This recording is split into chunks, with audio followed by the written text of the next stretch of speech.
Pues vamos a iniciar la clase. Entonces, nos encontramos para mí en el capítulo número 2, que es la introducción a la programación con Python.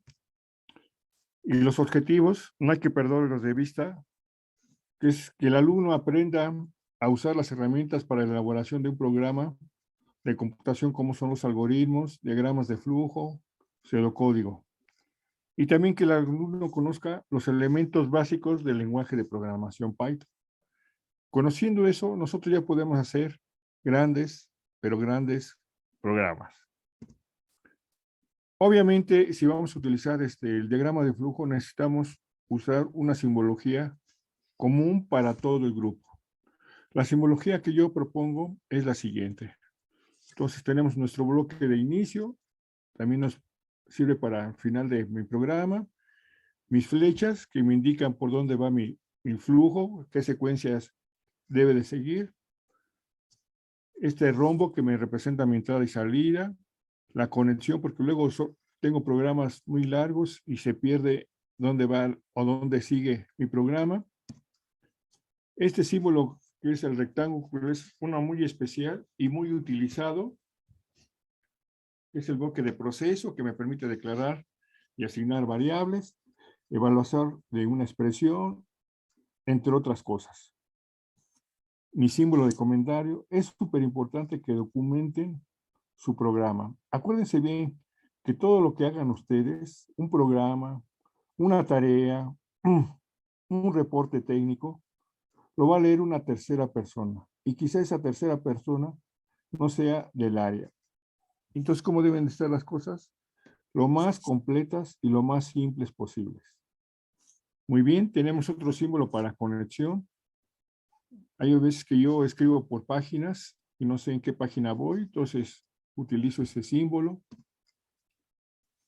Entonces, luego vimos nuestras sentencias o nuestras estructuras de decisión simple y compuesta, como es el if-else, el if-else anidado, no se les olvide, el case, el sys case simple, el sys case anidado, cómo funciona, los ciclos de repetición, aunque está muy mal dicho llamarle ciclos, se le conoce como bucles, pero a mí se me hace más cómodo y más fácil los ciclos de repetición o las estructuras de repetición.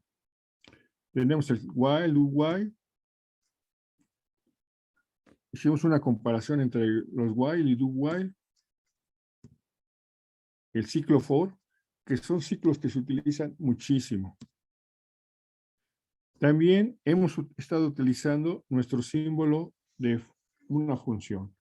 Acuérdense bien que una función es un segmento de código que lo puedo reutilizar varias veces.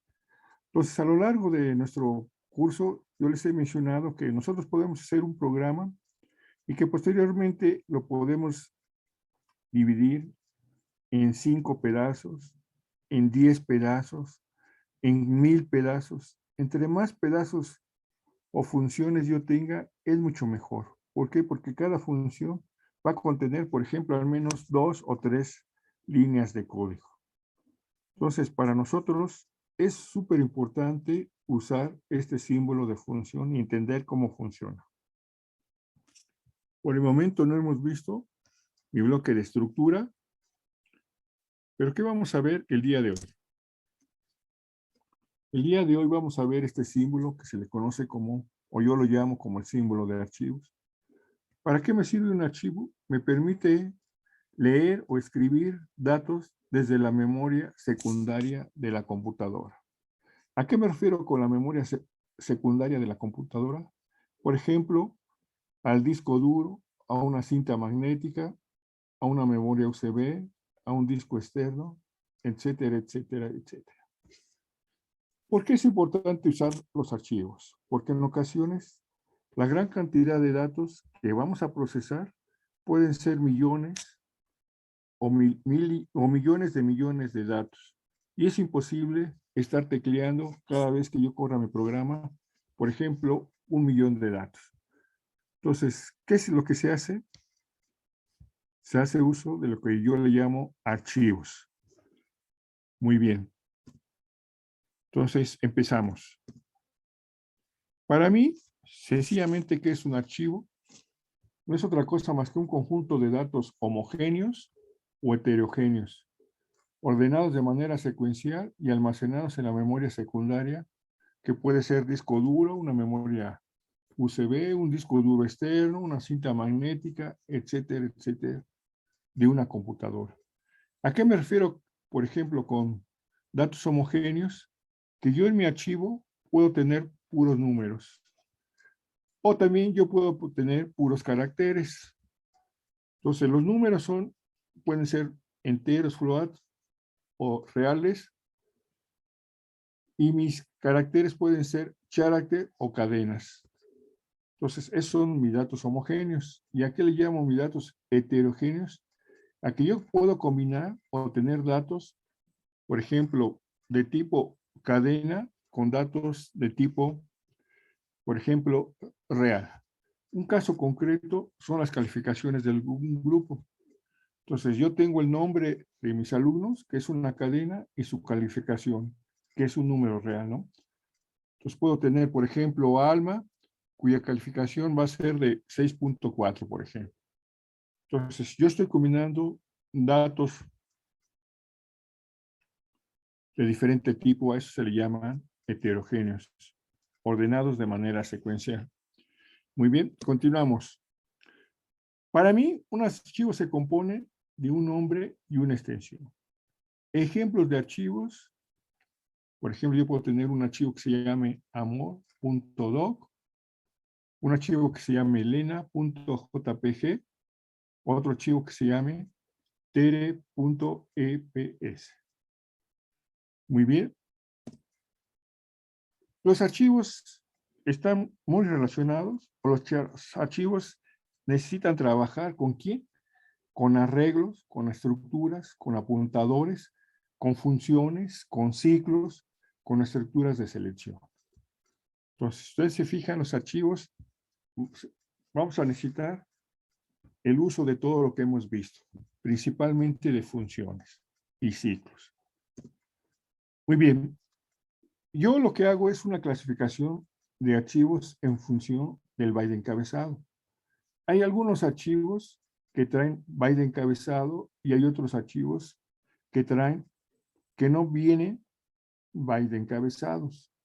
Ejemplos de archivos con byte encabezados, por ejemplo, tenemos amor.doc, tarea.ps, lenaj.g, tenemos la nómina.xls, etcétera, etcétera. Y archivos sin byte encabezados,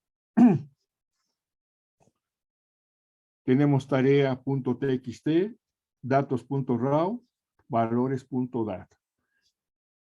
Quiero que se concentren con la parte izquierda de mi presentación. Entonces, con los bytes encabezados, hay una cantidad de bytes encabezados.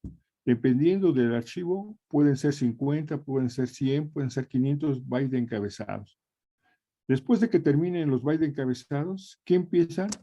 Empieza mi dato 0, mi dato 1, mi dato 2, así sucesivamente hasta dónde?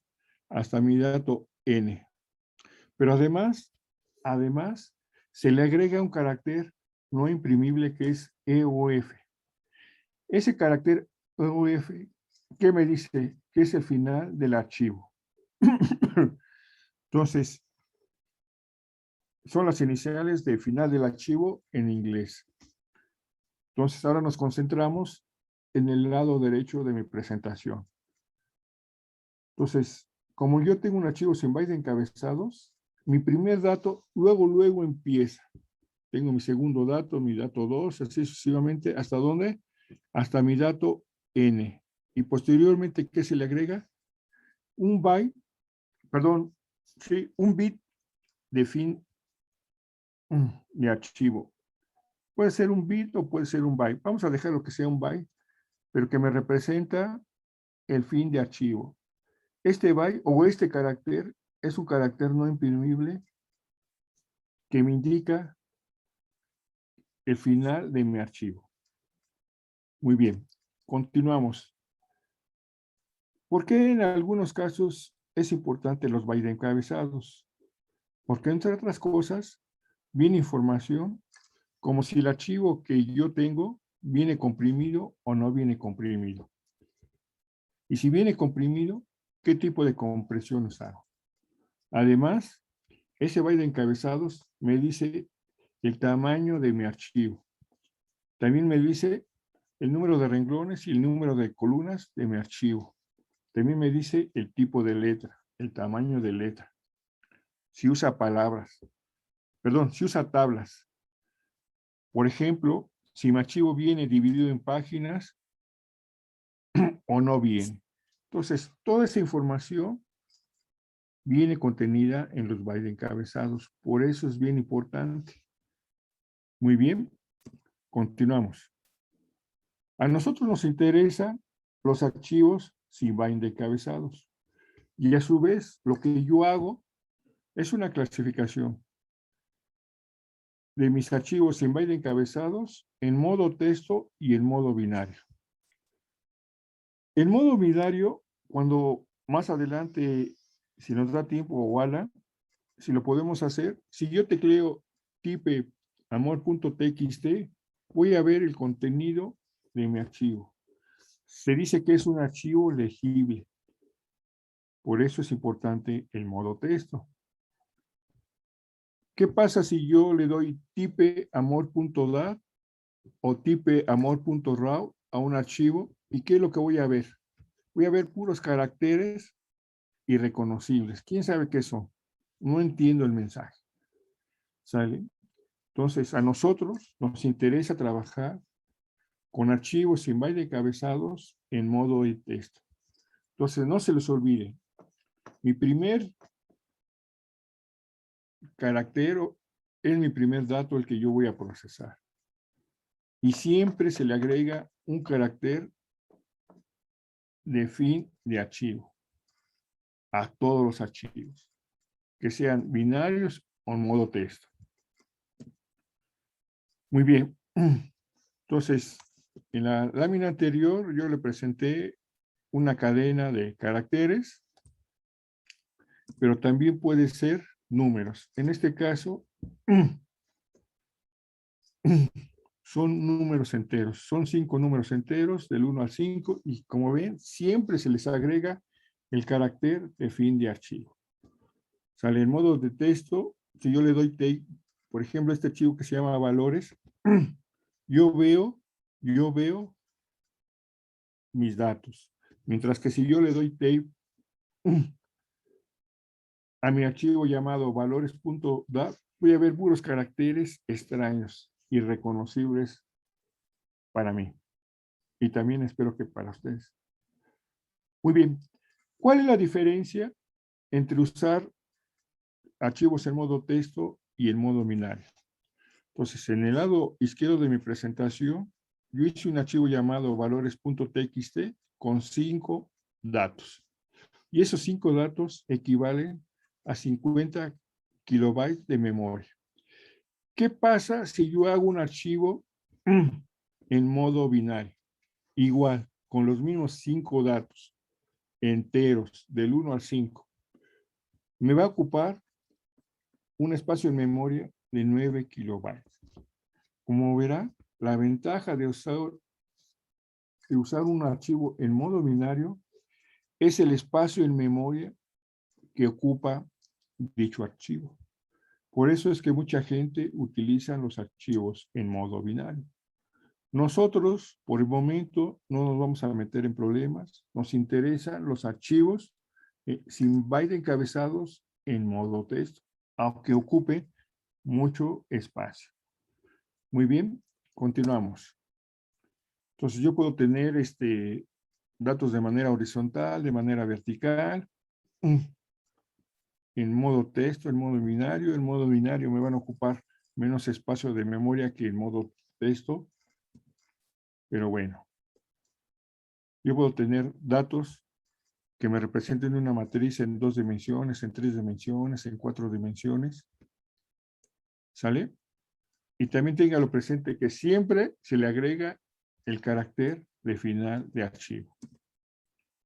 ¿Cómo se crea un archivo? Entonces, yo en lo personal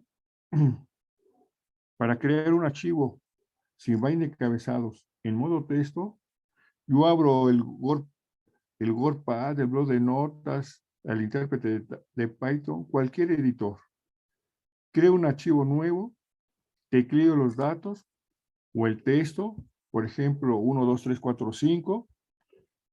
Lo puedo hacer 1, espacio 2, espacio 3, espacio 4, espacio 5. O lo puedo hacer 1, enter 2, enter 3, enter, así hasta el 5. Le doy un nombre, amor.txt, y lo salvo con formato MS2. Esa parte es súper importante. Entonces, lo que les voy a presentar es cómo yo lo hice en Word. Entonces, abro el archivo, tecleo mis datos, le pongo el nombre como amor.txt, le digo que es un texto sin formato. Esa parte es súper importante. Y luego, ¿qué hago? Aquí viene esta parte donde me dice si es Windows predeterminado, MC2 u otra codificación. Yo le pongo que es MS2 y aceptar.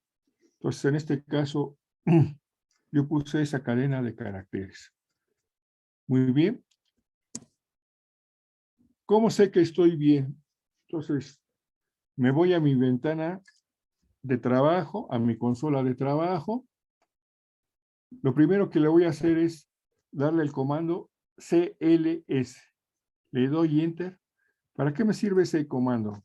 Para borrar toda la pantalla. Muchas veces tengo muchas cosas y no sé qué es lo que tengo. Entonces, con eso le doy CLS y borro mi pantalla. Entonces, ya se borró. Y luego, ¿qué es lo que hago? Le pongo, creo que le di dir. No se nota bien porque está a la extrema izquierda. Y mi interés, no, está hasta arriba. Le doy dir a asterisco. ¿Qué significa? Muéstrame todos los archivos que empiecen con la letra A. Y no importa lo que esté después de la letra A. Si son 2 o 3 letras o qué extensión tenga. Y si ustedes se fijan, me muestra que yo tengo al algoritmo de integración, punto 2, algoritmo de integración, PDF y el archivo que acabo de crear que ocupa 29 kilobytes, que es amor.txt. ¿Cómo lo veo? ¿Cómo veo el contenido de este archivo? Le doy tape amor.txt, como lo está aquí a continuación. Tape amor.txt, y aquí está, ¿no? Nada más que está muy, muy a la izquierda. Teresa, amor mío, te extraño. Muy bien, así es como yo creo los archivos de texto, que pueden ser cadenas de caracteres o números enteros, números reales. Muy bien, las operaciones que yo puedo hacer en un archivo, ya sea en modo texto o en modo binario, básicamente son 3, que es leer, escribir y agregar. Si yo quiero leer un archivo en modo texto, dependiendo del lenguaje que yo esté utilizando, le tengo que poner R, que es de read, y T, que es de texto. Hay algunos compiladores o intérpretes que yo le tengo que poner R más T, pero eso no importa. Más adelante, Alan lo va a comentar. Si yo quiero escribir en un archivo en modo texto, yo lo tengo que poner la palabra write en inglés y T, que es muy bien, o dependiendo del compilador o intérprete, W más T. Y la tercera, que es agregar, es append. En algunos compiladores se le pone WA o sencillamente A. ¿Sale? ¿Qué pasa con tengo en modo binario? Para leer, RB. ¿Qué me representa la B? De binario. Si yo quiero escribir, WB. Si yo quiero agregar, ¿qué es lo que tengo que hacer? AB o sencillamente A. ¿Cuál es la diferencia entre escribir y agregar? Les voy a comentar la más simple, agregar. En algunas ocasiones yo tengo un archivo con 5 datos. Vamos a poner que yo tengo 5 datos. Y quiero agregar un número. Entonces, ese número se va a agregar al final del archivo. ¿Sale? ¿Qué pasa con escribir? Vamos a suponer que yo tengo un archivo que se llame valores y que tiene 1.000.000 de datos. Y si yo quiero escribir en ese archivo llamado valores un nuevo dato, ¿qué va a pasar? Se me va a borrar mi 1.000.000 de datos, pero va a estar almacenado ese nuevo dato que yo quiero poner.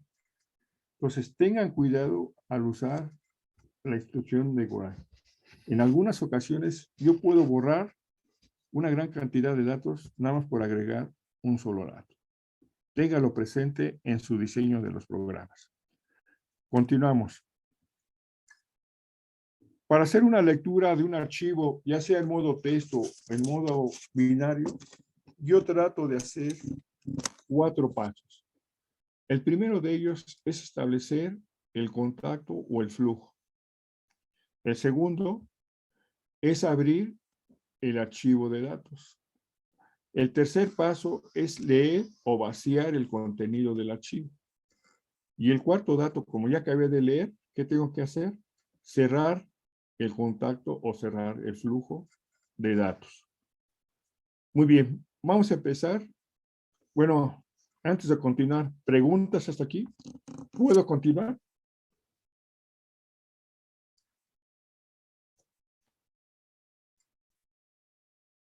¿No hay preguntas? ¿Alguien me escucha? Bueno.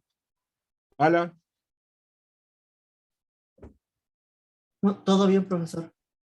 ¿podemos continuar entonces? Sí, Digan profesor. algo. Muy bien, continuamos. ¿Cómo se establece el flujo o el contacto? Para establecer el flujo o el contacto para la lectura de un archivo, yo la puedo hacer de 2 formas. De manera directa o de una manera elegante. ¿Cuál es la forma directa? Si yo voy a trabajar con un archivo, pues le doy el nombre de mi archivo con su respectiva extensión. ¿Cuál es la manera elegante? Pues yo creo una cadena llamada origen y pongo un letrerito donde me dice, dame el nombre y ubicación del archivo a leer.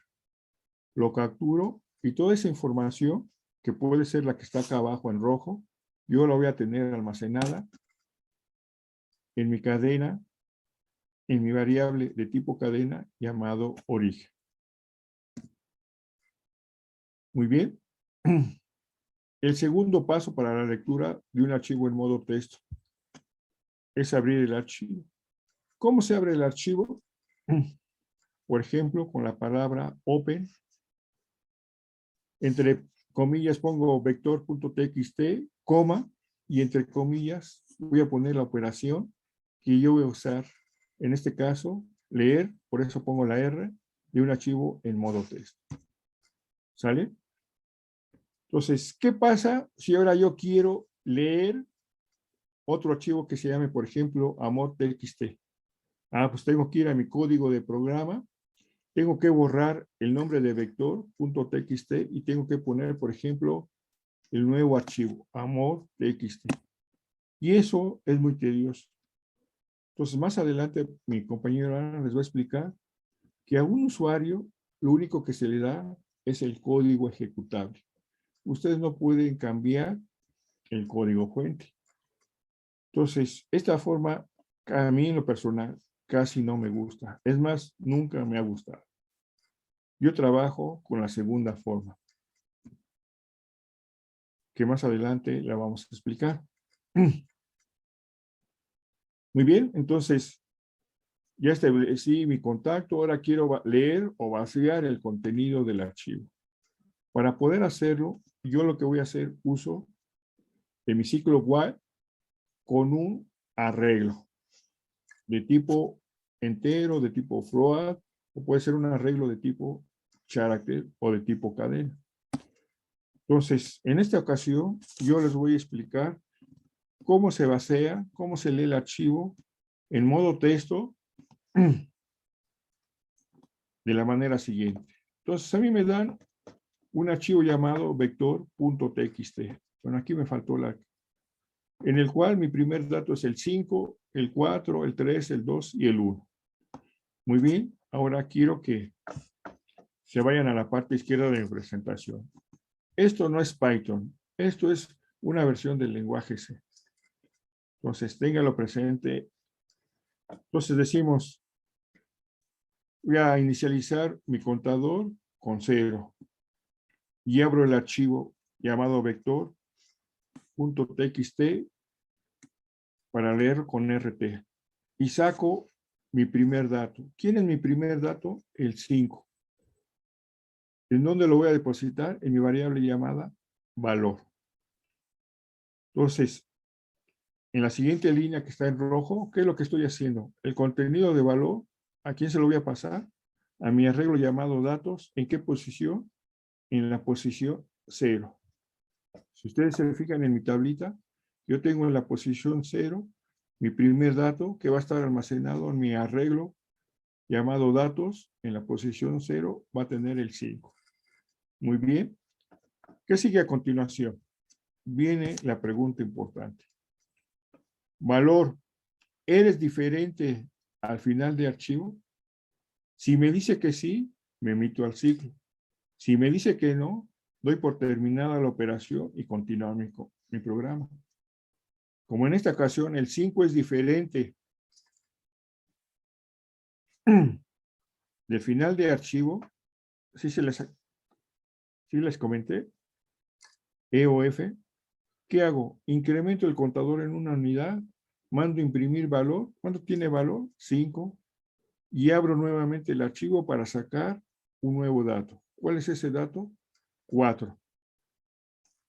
Lo deposito en mi variable llamado valor y posteriormente lo voy a almacenar en mi arreglo llamado datos. ¿En qué posición? En la 1. Y regreso y pregunto. Valor, que en este caso es 4. ¿Eres el final del archivo? Si me dice que no, me meto al ciclo. Entonces pongo i es igual ahora a 2. Mando a imprimir el 4. Leo el siguiente dato que es 3. Lo deposito en la posición 2. S3 y regreso y pregunto. Valor, ¿eres diferente del fin de archivo? O 3, ¿eres diferente del final de archivo? Si me dice que sí, me meto al ciclo, incremento mi contador en una unidad, imprimo el 3, leo el siguiente dato que es 2 y lo almaceno en mi arreglo llamado datos. ¿En qué posición? En la posición 3. Regreso y pregunto. 2, ¿eres el final de archivo? Si me dice que no, me meto al ciclo, incremento mi contador, mando a imprimir mi valor anterior, saco el nuevo dato que es 1, lo deposito en mi arreglo llamado datos. En la posición 5, aquí yo me estoy equivocando, regreso y continúo. 1, ¿eres diferente del final de archivo? Si me dice que sí, me meto a mi ciclo, incremento, que en este caso sería 5, imprimo el valor de 1, saco un nuevo dato. ¿Cuál es el siguiente dato después del 1? El final de archivo. ¿Sale? Ese dato también lo deposito en mi carácter. Regreso y pregunto. Valor, ¿eres diferente al final de archivo? O diferente de archivo, ¿eres diferente al final de archivo? Me va a decir que no y me salgo de ciclo. Muy bien. Es el tercer paso de la lectura de archivos en modo texto y en modo binario. Si yo quiero para modo binario, ¿qué tengo que hacer? En lugar de la T, le tengo que poner la B. Y finalmente, bueno, aquí, antes de con el otro paso, aquí está la forma elegante. Entonces aquí yo declaro mi cadena origen, introduce el nombre y ubicación del archivo, le doy esta cadena, o puede ser cualquiera, me la va a almacenar en mi variable llamada origen. Toda esa información, ¿en dónde la voy a utilizar? En la instrucción de OPE. Si ustedes se fijan, ya no es necesario ponerlo entre comillas. Esa variable origen equivale a toda esa cadena. ¿Sale? Vamos a suponer que ya les cayó gordo trabajar con el archivo vector.txt. Pues lo pueden quitar y en lugar de vector.txt ponen toda la cadena diagonal invertida amor.txt. Y continuamos. Esta forma es más dinámica, más bonita, más elegante. Ya no quieren trabajar con el archivo amor.txt, pueden poner matriz o pueden poner lo que ustedes quieran. ¿Sale? Por eso es bien importante esta forma que yo les digo. Y finalmente, cerrar el flujo.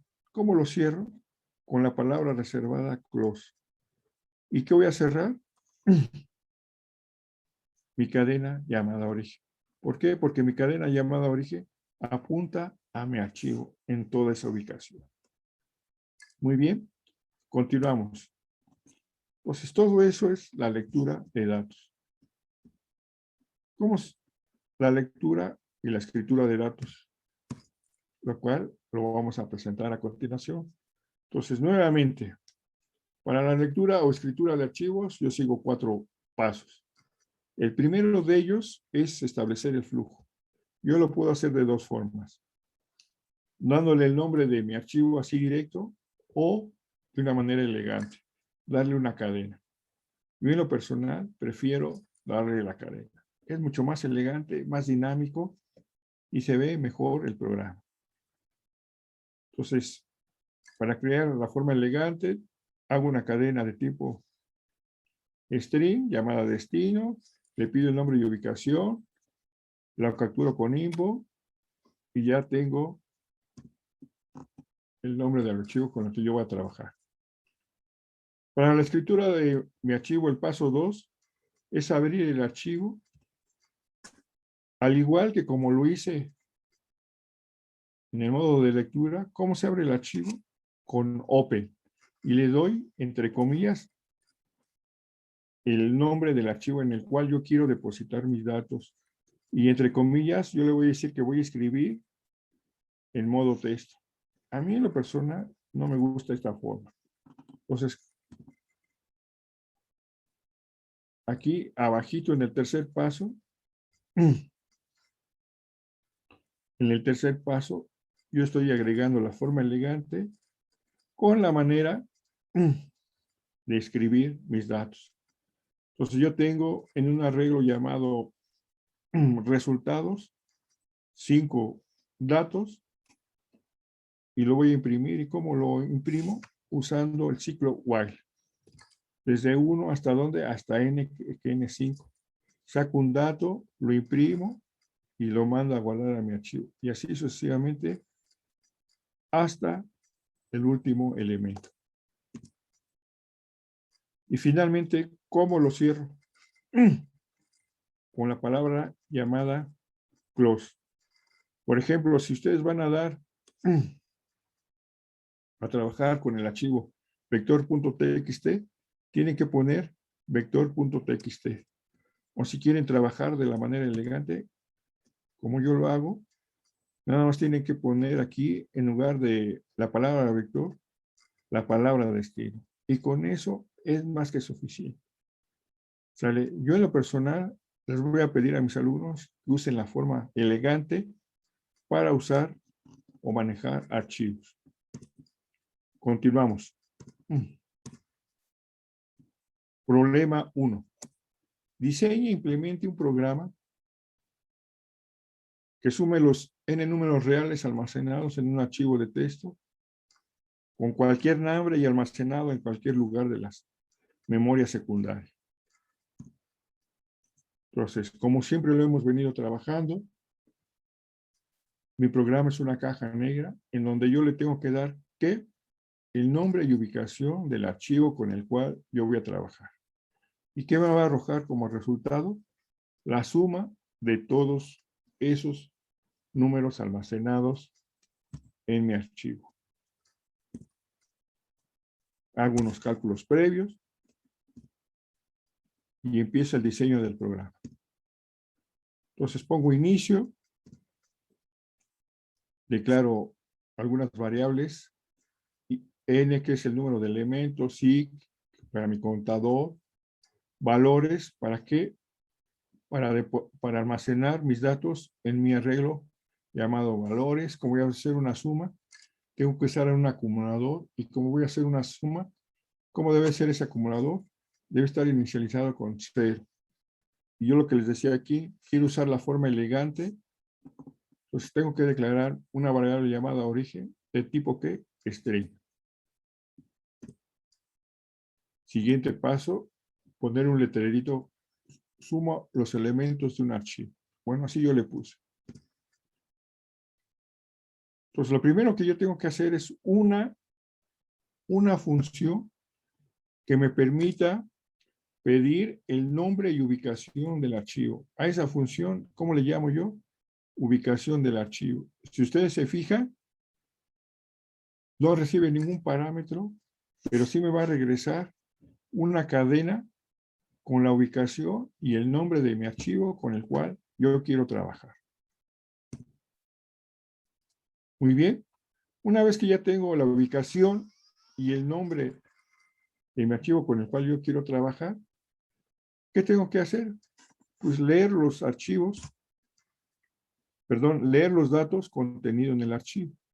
Y para eso creo otra función que le voy a pasar que mi cadena origen, que me representa la ubicación y el archivo con el cual voy a trabajar. ¿Y qué me va a regresar? Me va a regresar el contenido de mi archivo, así como el número de elementos del contenido de mi archivo. Por eso yo lo pongo así. Valores, n, igual a lectura, archivo, origen.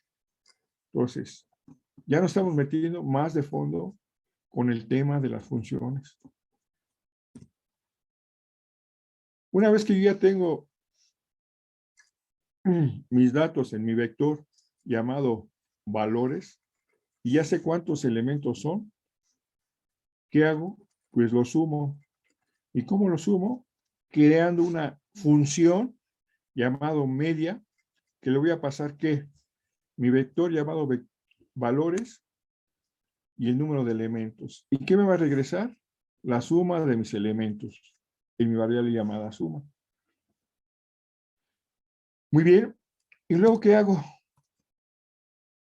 Pues imprimo ese dato, que es el total de la suma, y doy por finalizar mi programa.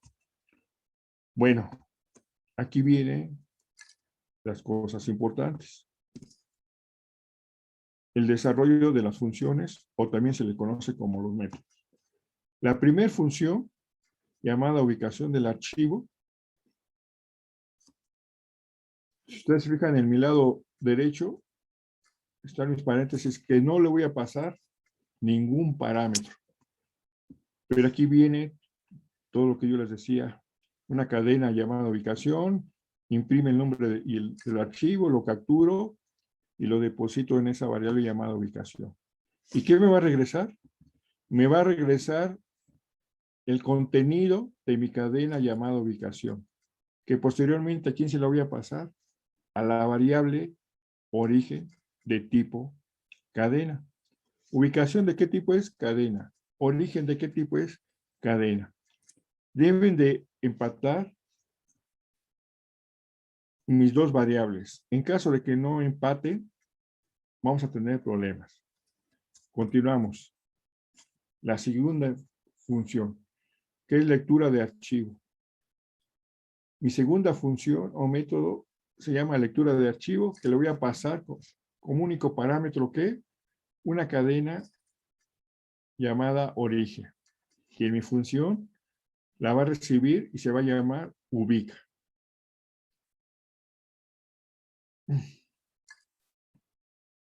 Entonces, yo voy a leer un archivo de la posición donde me diga ubica. Y como verán, todo el procedimiento que yo hice para la lectura de archivos, aquí está. Aquí están los 4 pasos. Establezco, leo, vacío y cierro. Aquí están los 4 pasos. ¿Sale? Y del lado derecho yo lo puse en lenguaje C. No es Python, quiero aclarar. No es Python. Muy bien. Ya tengo dos funciones. ¿Qué otra cosa me falta? La función llamada media. Para que mi función media trabaje, ¿qué necesito? Un vector y un número entero. Entonces, en este caso, va a recibir un vector llamado X y un número entero que se llama N minúsculo. Y aquí, del lado derecho, ¿qué hago? Pongo todo el procedimiento para hacer la suma de mis datos. ¿Quién tiene mis datos? Mi vector X. Aquí está todo. Eso ya lo hemos hecho. Y del lado derecho, el correspondiente código de mi diagrama de flujo. Si ustedes se fijan, así a grandes rasgos, pueden hacer la relación en donde, por ejemplo, está suma 0.0, el ciclo while y todo eso. Ahí está. Todo está relacionado. Pero es lenguaje C. Entonces ya tengo mis funciones, mis tres funciones, y con eso terminaría mi programa. Y es este, ¿no? Y es este. Entonces, es importante que ustedes practiquen el uso de las funciones. ¿Sale? Continuamos.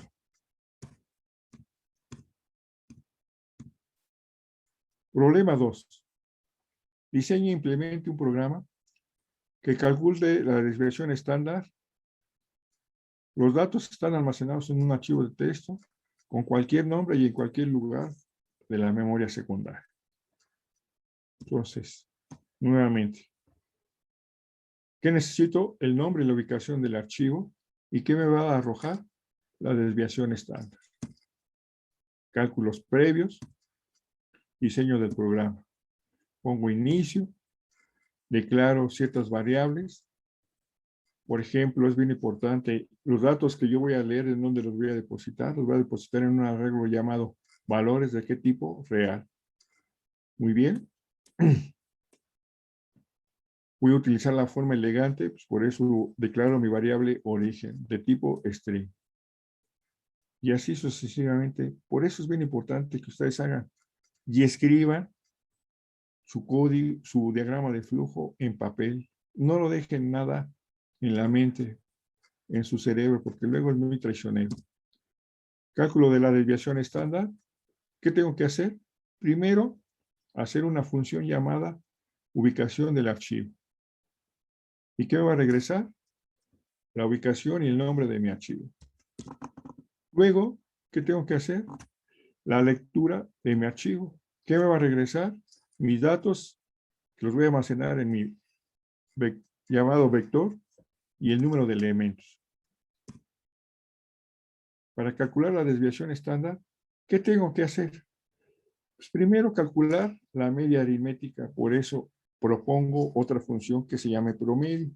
Le voy a pasar el vector y el número de elementos. ¿Qué me va a regresar? El resultado de la media aritmética. Y finalmente, ¿qué me falta? Ya tengo la media, ya tengo el número de datos, ya tengo mis datos originales. Pues directo a calcular la desviación estándar, que recibe tres parámetros, que es mi primer parámetro es de tipo vector, el segundo es de tipo real y el siguiente es de tipo entero. ¿Y qué me va a regresar? Un resultado llamado desviación. ¿De qué tipo? Real.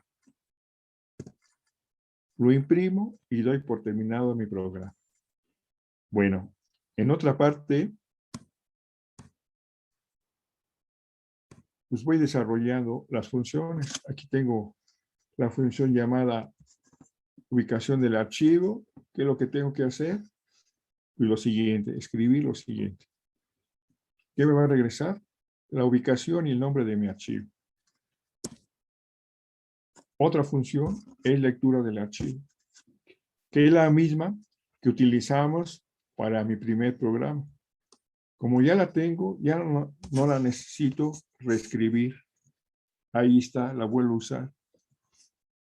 Ahí está todo el procedimiento como nosotros lo hicimos. Del lado derecho está su equivalente en lenguaje C. Repito, no es Python. Pero yo lo que hago mi diagrama de flujo y luego establezco, lo escribo, por ejemplo, en lenguaje Java, en lenguaje C, en lenguaje Python, en lo que sea. Pero siempre a partir de mi diagrama de flujo. Otra función es la función promedio. Esta función promedio ya la hemos hecho. Sumo todos mis datos y lo divido entre ¿qué? Entre el número de elementos. Y ese resultado, ¿dónde lo voy a regresar? A la variable llamada media. Nuevamente del lado derecho está su equivalente en código C. Más adelante mi compañero Alan les va a explicar cómo se hace la lectura de archivos y cómo se relaciona todo esto. Muy bien. Luego que sigue, la desviación estándar. Le paso los 3 parámetros. Aquí aplico el ciclo while para calcular la desviación estándar. Al igual que para calcular la media aritmética, yo utilizo el ciclo while. Pero si me lo pide o lo especifica el programa, yo lo puedo hacer mediante el ciclo for, tanto el cálculo de la media aritmética como de la desviación estándar. O si me lo pide y viene especificado en el programa, yo lo puedo hacer también con el ciclo do while. Muy bien. ¿Preguntas hasta aquí?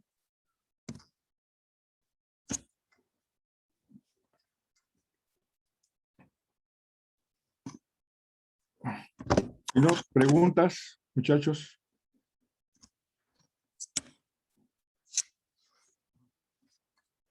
¿No tienen ninguna pregunta? No los escucho.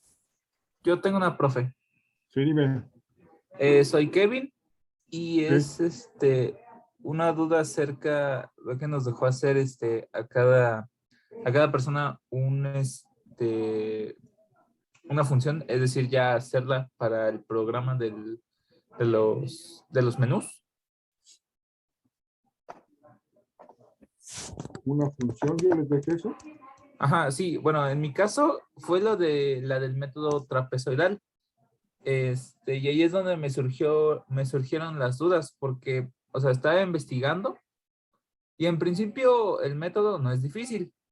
El problema viene cuando es la definición de la ecuación, la cual puede tomar n forma y n Sí, valores y n potencias. sí. Entonces, es un poco raro porque ve que usted nos pide que podamos evaluar cualquier tipo de función y en mi caso es a través de este método pues calcular su integral. Sí. ¿Hay algún tipo de comando o algo por el estilo que nos ayude a identificar el tipo de potencia o forma para que podamos hacerlo? Es que, bueno, definir cada uno de las n formas de un f de x es muy complicado y pues nunca acabaríamos. Pero sí puedo hacer, por ejemplo, 4 o 5 formas, ¿no? Suponiendo que solamente son lineales, cuadráticas, pero pues si quiere de formas seno, coseno, tangente, e elevado al cuadrado, e raíz de x, o sea, es lo que me causa confusión porque, o sea, si quiere que lo evaluemos de distintas formas, es decir, n formas, en este caso la No, pero a lo que yo expresión. voy. A ver. Velo así, Kevin.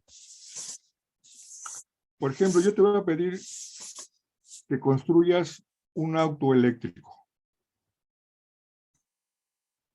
¿Por qué no lo divides por pedazos? Y vas actuando un pedacito primero, luego otro pedacito y luego otro. ¿Por qué no diseñar primero la llanta izquierda, la llanta derecha, el motor, las hélices? ¿Por qué no una cosa a la vez y no todo junto? Cuando tú haces eso, ya vas entendiendo el problema y vas a obtener mejores resultados que lo quieres hacer todo de un solo jalón. Mira, a ver, déjame ver si yo aquí te puedo orientar. Bueno, te voy a orientar de la manera siguiente. A ver, déjame ver si es este. Yo estoy de acuerdo que son N formas. Yo le puedo llamar que hay 1.000.000 de formas de escribir cualquier expresión para hacer su integral, o 3 millones, o 50 millones, o 1.000.000.000 de formas. Pero vamos a hacerlas poco a poco. Entonces, yo aquí te puse algunas formas. No sé si las ves. ¿Sí las Y ves? sí las veo. Sí, las estoy viendo. Yo empezaría primero de todas estas formas y de las otras, más complejas o más sencillas, sacar sus términos comunes. Sacar sus términos comunes. Eso sería lo primero que yo haría. Lo segundo es cómo separo cada uno de esos términos. Y luego, bueno, adelantándome, viene la forma de evaluar esa expresión. Entonces, yo aquí tengo estas. Pueden ser estas sencillas o más complejas, la que tú me quieras. Pero todas tienen en común algo, algunos términos. Entonces, yo lo que hago es un diccionario. Bueno, lo puedo hacer de varias formas. Primero, lo divido. Hago un menú donde me diga puros polinomios, puros trigonométricos, e a la x, e a la menos x, logaritmos, o una combinación de ambas. O ninguno, ¿no? Por ejemplo, viene lo que te decía. Si son polinomios, yo los puedo poner en un vector. Eso creo que no hay ninguna forma. O si estamos de acuerdo, evaluar esta expresión. El problema viene cuando son senos y cosenos y todo lo demás. Entonces, ¿cómo separo yo, por ejemplo, esta integral? Esta integral yo la puedo separar con paréntesis cuadrados, paréntesis redondos, o con llaves, o las puedo separar con mis operadores aritméticos. Yo, como estoy novato, lo voy a usar utilizando la separación por llaves. Yo soy novato en esto. Yo quiero empezar desde abajo. Entonces, cualquier expresión, yo la puedo separar con llaves, con paréntesis cuadrados o paréntesis redondos. Luego, ¿qué hago? Hago un diccionario donde pongo el 1, que me va a representar la X, el 2, el seno, el 3, el coseno, el 4, la tangente, el 5, la secante, el 6, la cotangente, y así sucesivamente. Yo hasta ahí me quedo, pero me faltan unos, los podemos agregar. Con estos 11 elementos, yo ya puedo hacer una cierta cantidad de integrales. No sé si estés de acuerdo conmigo, que pues lo importante es Sí. empezar de lo más básico y luego me voy haciendo más grande. ¿Sale? Entonces, hago mi diccionario donde yo tengo mi variable llamada término es 1. Mi variable término va a manejar números y la voy a relacionar con cadenas. Esa es la parte importante, entre otras cosas. Luego, ¿qué sigue? Por ejemplo, yo tengo mi expresión, que es la integral anterior, seno de x más coseno de x menos secante. Yo la puedo representar, si tú me lo permites, en una nueva expresión, en una nueva cadena, como lo había representado. el coseno, ¿cuánto vale? Perdón, el seno vale 2, más 3, que es coseno, menos la secante, ¿cuánto le puse? 5. ¿Sale?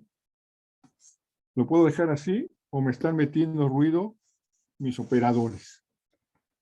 ¿Qué hago con mis operadores? Pues también un diccionario.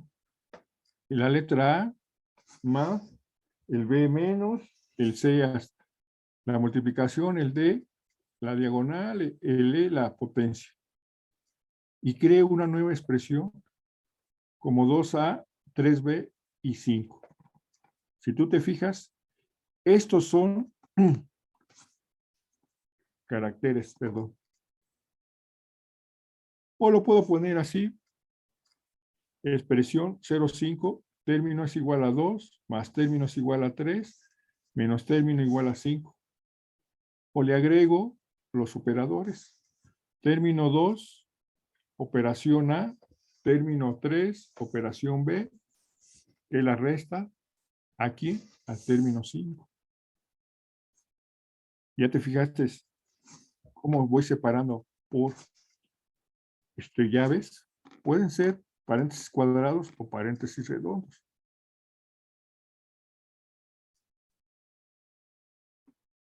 Bueno, ya que tengo todo debidamente separado y etiquetado, viene la evaluación. ¿Cómo evaluarías esta expresión, Kevin? Seno de X más coseno de X menos secante. ¿De izquierda a derecha o de derecha a izquierda? De izquierda a derecha. Entonces, a ver, explícame. ¿Cómo lo harías? Explícame cómo lo harías. Bueno, ¿en computadora o en vía de Así, alumno? tú, a ti, ¿cómo lo harías? Bueno, suponiendo que el 2 pertenece al seno, el 3 al coseno y el secante al menos 5.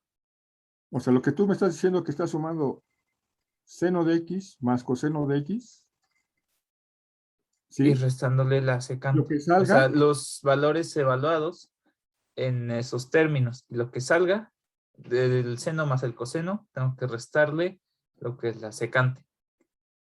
perfectamente mal. ¿Qué haría yo? Yo lo que haría sería sumar el seno de X más algo. Acuérdate bien que cuando yo hago sumas, tengo que utilizar un acumulador. ¿Y cuánto vale ese acumulador? 0. Entonces, seno de X más 0, ¿cuánto me da? El seno de X. Luego, ¿qué tengo que hacer? Lo que tenga más el coseno de X.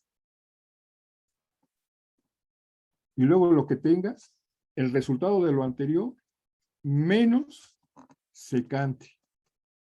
Y si yo lo hago de derecha a izquierda, debo de pensar igual.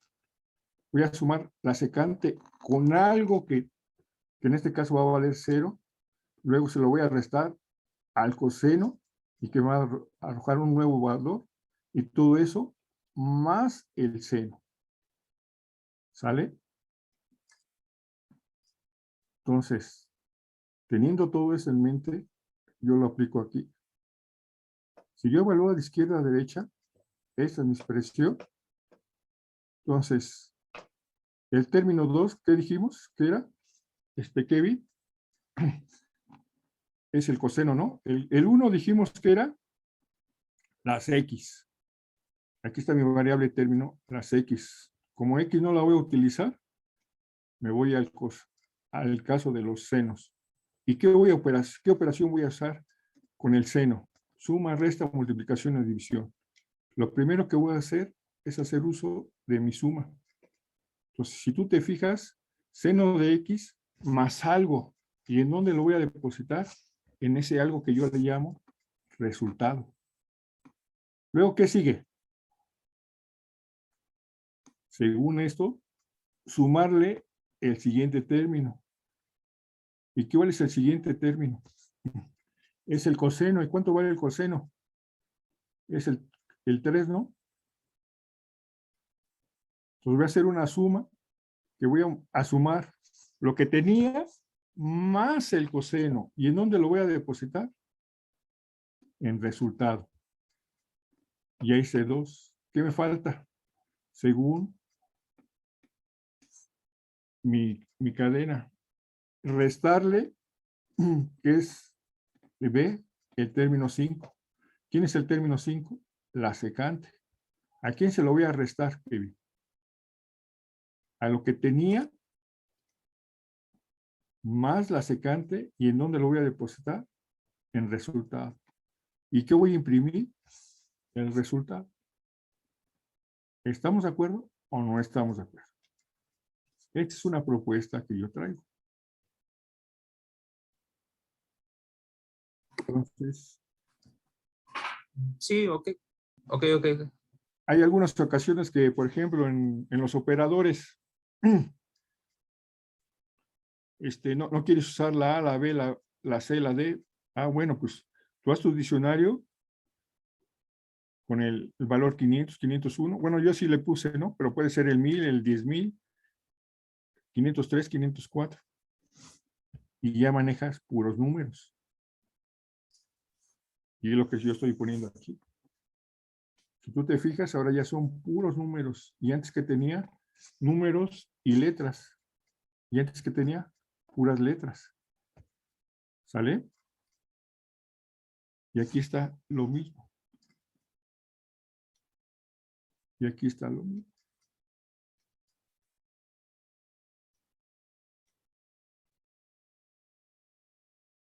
Ahora bien, por ejemplo, como no les va a dar tiempo, ¿cómo puedo hacer el seno a la quinta? O en este caso a la tercera. Pues yo creo otro diccionario dentro del diccionario, donde, por ejemplo, con el 2 voy a manejar el seno de X. Y con el 21, ¿qué voy a manejar? Aquí yo me equivoqué. Seno al cuadrado de X. Y con el 22, ¿qué voy a manejar? El seno de X3. Y si tuvieras seno a la cuarta, pues aquí le pongo su correspondiente relación 23. Y así sucesivamente. Entonces yo puedo hacer un diccionario dentro de otro diccionario, dentro de otro diccionario. ¿Sale? ¿Qué más, muchachos? Con toda confianza. Y por ejemplo, yo de aquí, ¿dónde está mi?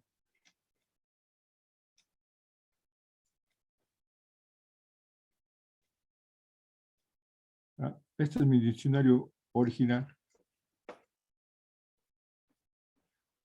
Pues no sé si están de acuerdo conmigo que yo puedo quitar algunas funciones. Por ejemplo, secante y cotejante. Kevin, ¿a qué es igual la secante?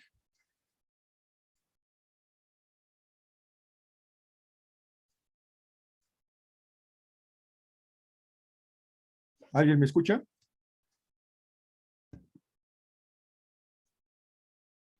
Sí, profe. ¿A qué es igual la secante? ¿Me pueden decir? 1 entre coseno. No escucho. ¿Uno entre qué? Coseno.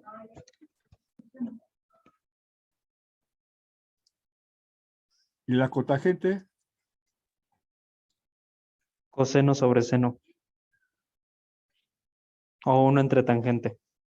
Por eso. A ver, vamos a ponernos de acuerdo. Hay términos que hay seno de X. Y hay términos que hay 1 entre seno de X. Y 1 entre seno de X no es otra cosa más que una división, ¿no? La puedo quitar. Que eso sería la secante, ¿no? Pero bueno, para no meterlos más ruido, yo puse estas. Estas para mí son las básicas. Quizá para ustedes, 1 entre seno, 1 entre coseno, no es básico, pues no la ponen, pero ya saben qué operación pueden hacer. Entonces, en conclusión, lo primero que tienen que hacer es identificar qué términos vienen en eso para poder hacer el diccionario. o la relación. Y luego, ¿cómo separarlo? ¿Cómo separarlo? No sé si tengan una calculadora a la mano. Por ejemplo, yo puedo sumar paréntesis cuadrados el 2 más paréntesis cuadrados el 3 menos paréntesis cuadrado el 5. Lo puedo hacer, lo puedo teclear así como está. Y lo puedo hacer con las llaves. Por eso es que yo les digo, siempre váyanse a lo básico. Hagan sus ejercicios en el cuaderno. Y eso me da una gran idea de cómo hacerlo. Si ustedes lo hacen en la mente, el cerebro procesa muchas cosas y luego hay detalles que se les olvida. Pero en el papel, ustedes van a escribir paso por paso y no se van a saltar pasos. Bueno, entonces, esta es una propuesta que yo traigo.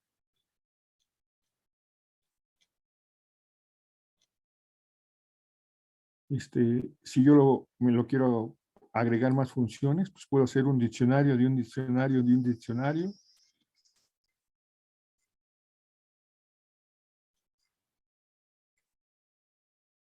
Como aquí está esta forma.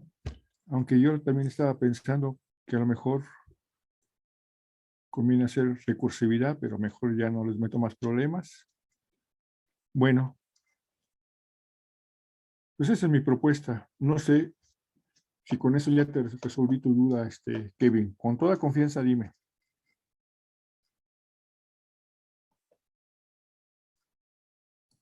Bueno, en este caso ya resolvió gran parte, es decir, ya en vez ya de ser dudas infinitas, ya lo eh, disminuyó, por así decirlo. ¿Sí? Ah, pero en este caso, bueno, en mi caso del método trapezoidal ya vi cómo se utiliza lo que es la fórmula, busqué ejemplos de ello.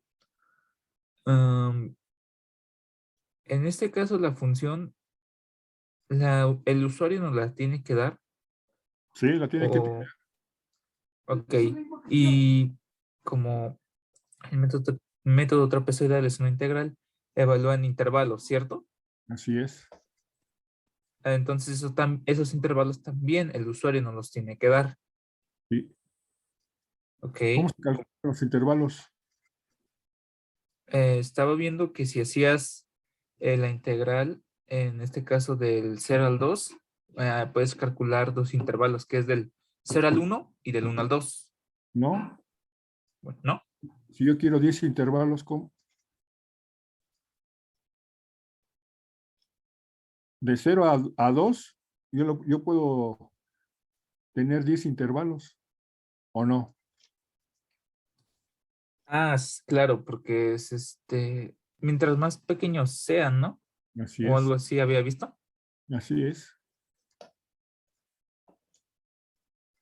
así es.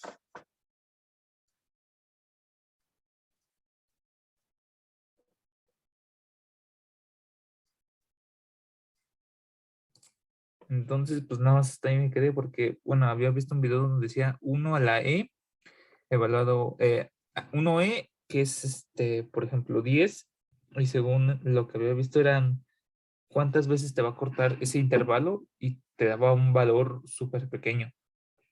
Sí, no, no, no, no. A lo mejor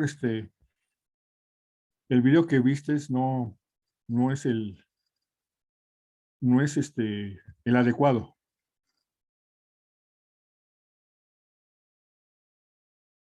Entonces, no sé si, Alan, ¿podemos ver el método trapezoidal? Profe, me están preguntando en el chat que ya se perdieron. Bueno, están diciendo, le estoy preguntando que a partir de dónde. Sí, ¿a partir de dónde? ¿O qué hago? Dime. No, pues no sé desde dónde ya se hayan perdido, que escriban en el chat, por favor. ¿Desde dónde? O sea, ¿desde dónde necesitan que vuelva a explicar o qué?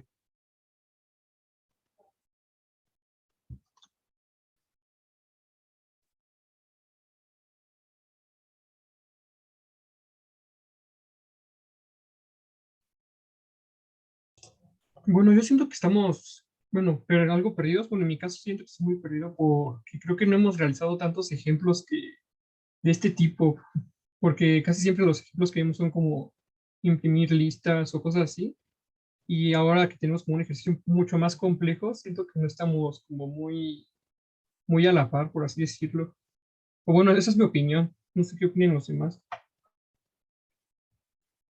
Sí, yo también creo lo mismo. Que, bueno, a veces me encuentro algo perdido en tratando de resolverlo. Y pues sí, eso. Estoy igual que los compañeros. A ver, miren, muchachos. Aquí, lo poquito que se les ha dado de teoría y de práctica, con eso poquito, quiero que me hagan los programas. Con eso poquito. De nada me sirve darle más ejemplos si ustedes no practican. Con ese poquito, quiero que ustedes hagan los ejemplos. Nada más. Con ese poquito. Si ustedes se fijan, yo tengo que primero capturar datos y ponerlos en una cadena. ¿Eso ya se les explicó o no? Luego, ¿cómo separo cada término? Entonces, yo le estaba comentando a Kevin que para mí, yo pongo mi expresión separada por cadenas. En este caso, por llaves. Y de esa manera ya identifico cada uno de mis términos. Si ustedes se fijan, en todas las ecuaciones que yo les pongo, yo las puedo separar por llaves. Y eso para mí es de gran ayuda. ¿Qué es lo que hace un lenguaje de computación o una calculadora? La separación la hace con los operadores, con el más, con el menos, con el de división, con el de por. Pero yo como apenas empiezo, yo por eso tengo que poner, por ejemplo, en este caso, a mí me gustan las llaves. Ustedes pueden poner los paréntesis cuadrados. Entonces, donde encuentre una llave izquierda, debe haber una llave derecha. Y ese es un término. Entonces, si ustedes se fijan, cómo yo voy pasando de una cadena de caracteres, la voy diseminando, yo por eso le llamo expresión 01, expresión 2, porque voy pasando de una cadena a otra. Con ese poquito, con ese poquito. Yo les comento, yo aquí tengo y hay millones y trillones de funciones, sí, pero empiecen por las más básicas. Aquí yo les traje yo empecé ahorita con la integral de 0 a pi de seno de x más coseno de x menos la secante de x. Eso lo quiero, por eso quiero empezar. Y luego me iría, por ejemplo, con un seno por coseno entre la tangente. Y así voy agregándole cositas. Pero si ustedes no practican, no hacen las cosas, no va a haber cantidad de ejemplos que le resuelvan sus dudas. Esto lo tienen que practicar. Con lo poquito que se les ha dado. Ahora bien, no entendieron el tema, en este caso de cadenas, el tema de diccionarios, lo volvemos a dar. No hay ningún problema. No hay ningún problema. Por mí no hay ningún problema. Lo que yo quiero es, lo poquito que se les dé, lo entiendan.